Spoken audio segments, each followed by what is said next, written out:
Sa iba pang balita, umabot sa serya ng mataas na accomplishments ang Police Regional Office 2 matapos ang week-long simultaneous anti-criminality law enforcement operations o SACLEO mula November 27 hanggang December 23, 2025. Sa kampanya kontra kriminalidad at wanted persons, 7 most wanted persons ang naaresto habang 59 na iba pang wanted individuals ang nadakip sa 58 magkakahiwalay na operasyon na isa sa pinakamataas na bilang ngayong quarter.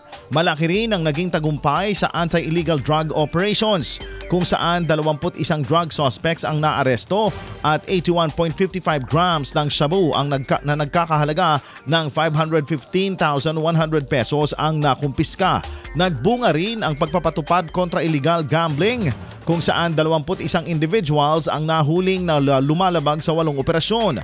Sa implementasyon ng RA 10591, 4 na violators ang naaresto habang 2 baril, 5 explosives at 25 firearms ang nakumpiska o naideposito para sa safekeeping.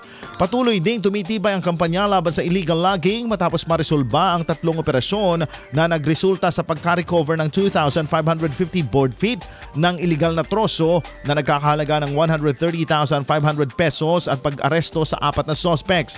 Sa usapin ng seguridad at kapayapaan, nakapagtala rin ng Pro 2 ng malaking tagumpay sa insurgency reduction efforts matapos sumuko ang 10 dating CTG members at 14 na CTG supporters. Malinaw na indikasyon ng patuloy na paghina ng kanilang presensya sa Region 2. Nananatiling umanong determinado ang Pro 2 na ipagpatuloy ang agresibong operasyon para sa mas ligtas at mas mapayapang rehiyon.